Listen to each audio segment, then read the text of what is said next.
तर मित्रांनो आपल्याला माहिती आहे की मार्च 2026 मध्ये म्हाडाच्या मुंबई मंडळाची जवळजवळ 2640 घरांची लॉटरी जाहीर झाली होती आणि ते लॉटरीचा निकाल अद्यापही घोषित झालेला नाही किंवा किंबहुना सगळे अर्जदार या म्हाडाच्या मुंबईच्या लॉटरीच्या निकालाकडे डोळे लावून बसले आहेत की नेमकं ही लॉटरी कधी जाहीर होते आणि अद्याप तरी म्हाडाकडून किंवा प्रशासनाकडून या संदर्भात कुठलेही अधिकृत स्टेटमेंट जे म्हणतो ते आलेलं नाही आणि त्याच्यामुळे नेमकं सोडत कधी होईल यावर मात्र अजूनही काहीही तोडगा निघाला नसल्याचं समजलेलं आहे. पण त्याच्यावर लवकरच तोडगा काढला जाईल किंवा ती लवकरच लॉटरी जाहीर केली जाईल एवढंच बोललं जात आहे.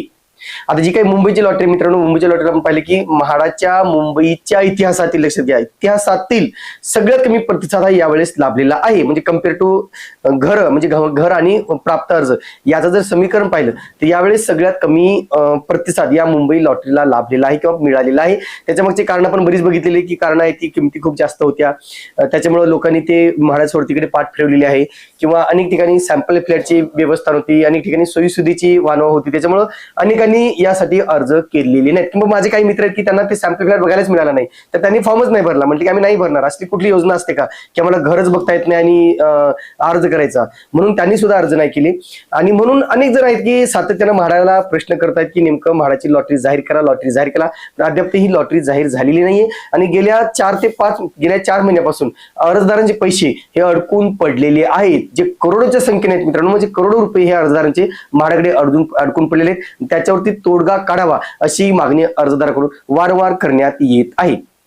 आता याच अर्जदारांच्या म्हणण्यानुसार अर्जदारांचे काही कमेंट्स आहेत, बऱ्याच अर्जदारांनी आपल्याला कमेंट्स केल्या मित्रांनो की नेमकं त्याच्यात त्यांनी सांगितलं की प्रखर शब्दामध्ये त्यांनी कमेंट्स केलेले. त्याच्यावरती आपण पुढील भागात आपण एक वेगळा एपिसोड घेऊन येणार आहोत की नेमकं अर्जदारांचं म्हणणं काय आहे, त्यांचं काय विचार आहे, त्यांच्या भावना काय आहेत, कशा प्रकारे ते संताप व्यक्त करतायत हे आपण आजच पुढील भागात माहिती घेऊन येणार आहोत. पण आता सध्या अजून एक माहिती आली मित्रांनो त्याच्यामध्ये की म्हाडाचे जे काही सोडत आहे त्याच्यामध्ये बऱ्याच प्रवर्गामध्ये, जवळजवळ सगळ्याच प्रवर्गामध्ये बऱ्याच ठिकाणी घराला अर्ज प्राप्त झालेले नाहीत. म्हणजे आपल्याला माहिती आहे की म्हाडाच्या लॉटरीमध्ये एकूण 15 प्रकारचे जे काही प्रवर्ग आहेत ते प्रवर्ग आहेत ज्यासाठी घरे राखीव ठेवली जातात. मग त्याच्यामध्ये काही प्रवर्गातील घरांना हा कमी प्रतिसाद मिळतो कम्पेअर टू फ्लॅट्स जे असते त्याच्या मानानं, आणि म्हणून अनेकदा ही घरे रिक्त राहिल्याचं आपण पाहिलेलं आहे. या लॉटरीमध्ये सुद्धा, या मुंबईच्या लॉटरीमध्ये सुद्धा जवळजवळ 424 घरांना अर्ज प्राप्त झाले नसल्याची बाब उघडकीस आलेली आहे. आणि या संदर्भात आज आपण थोडक्यात माहिती पाहतो मित्रांनो. खरं तर जी काही मुंबईची लॉटरी त्याच्यामध्ये असं वाटलं होतं की किमती कमी राहतील, आवाक्यात राहतील आणि लोकांचा भरभरून प्रतिसाद मिळेल, पण ते काही जमलं नाही आणि अनेकांना त्यापासून वंचित राहावं लागलं.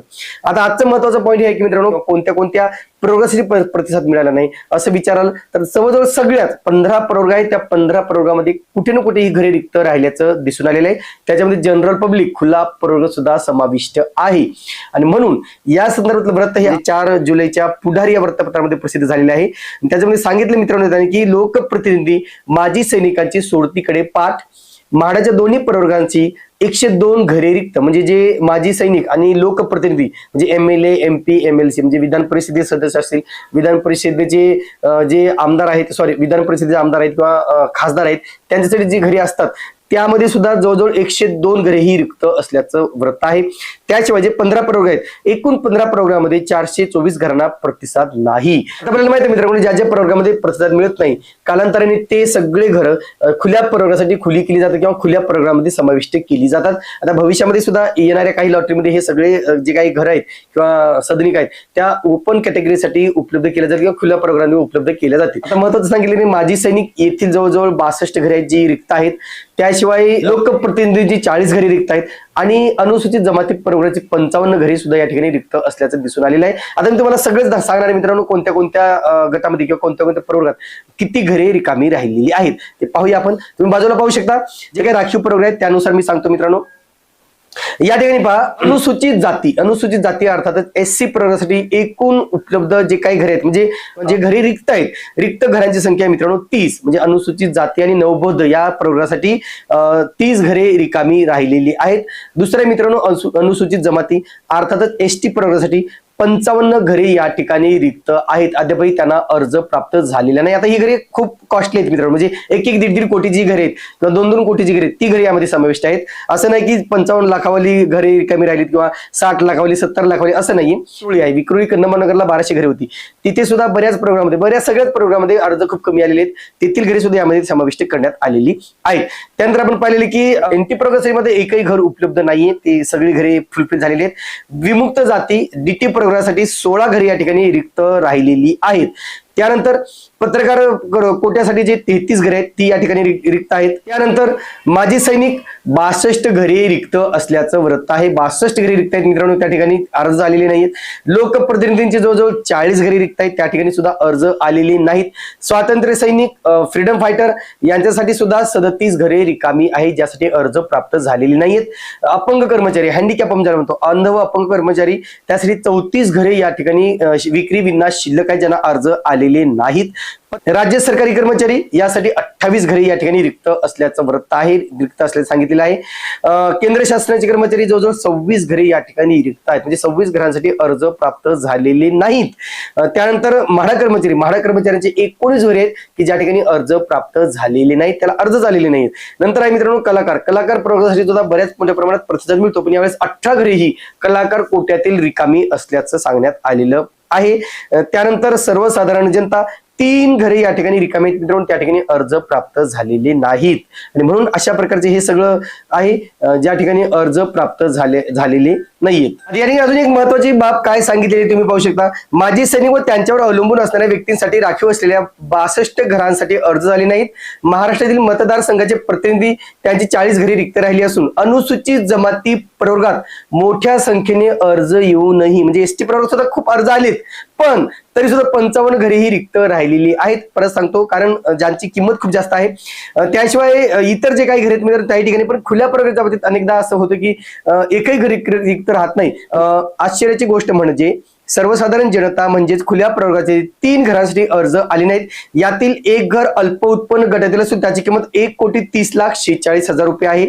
2 घरे मध्यम उत्पन्न गटातील असून त्यांच्या किमती 1,76,00,000 अधिक आहेत. म्हणजे या घरांच्या किमती ज्या आहेत ते 1,76,00,000 अधिक आहेत. या घरांना सुद्धा अर्ज प्राप्त झालेले नसल्याची बाब उघडकीस आलेली आहे. आणि याच्यामुळे कुठेतरी दिवसेंदिवस म्हाडावरील विजेत्यांचा किंवा सर्वसाधारण जनतेचा विश्वास हा कमी होतोय का, त्यांचं स्वारस्य कमी होते का, असाही प्रश्न या ठिकाणी उपस्थित केला गेला आहे. आणि ते तुम्ही पाहू शकता की विविध प्रवर्गातील एकूण 424 घरांसाठी अर्ज न येणे हे अर्जदारांचे म्हाडा सोडतीतील स्वारस्य कमी झाल्याचे लक्षण आहे. आणि खरंच याच्यावरती म्हाडाने सुद्धा विचार करावा की तुम्ही खूप मोठमोठी घरं नका बांधू, 3 BHK चे घरं नका बांधू, त्याची काही गरज नाही. मुंबईमध्ये तुम्ही फक्त 1 BHK 2 BHK याच्यावरच जास्त काम करावं, स्पेशली 1 BHK घरावर जास्त काम करावं, ज्याचं कार्पेट एरिया 350, 400, 450 दरम्यान असू शकतो. तरच त्यांच्या किमती सुद्धा कमी राहतील आणि घरांना सुद्धा चांगला प्रतिसाद मिळू शकतो.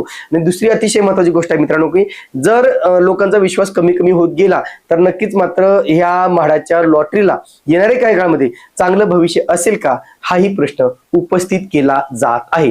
पुन्हा एकदा म्हाडाला आणि प्रशासनाला कळकळीची विनंती आहे, मुंबई लॉटरी 2026चा निकाल लवकरात लवकर जाहीर करावा आणि अर्जदारांना दिलासा द्यावा. तुर्तास मित्रांनो इथेच थांबतो. पुन्हा भेटूया एका नवीन व्हिडिओसह. तोपर्यंत आपली रजा घेतो. धन्यवाद. म्हाडा सिडकोची लॉटरी किंवा घर खरेदीबाबत मार्गदर्शन हवे? तुमच्या प्रश्नांची उत्तरे अगदी माफक दरात खालील ईमेलवर हाय, क्वेरी आणि मोबाईल नंबर पाठवा. आमची टीम तुम्हाला लवकरच कॉन्टॅक्ट करेल आणि तुम्ही विचारलेल्या सगळ्या शंकांचं निरसन केलं जाईल. ईमेल ID आहे rkpropertynews@gmail.com.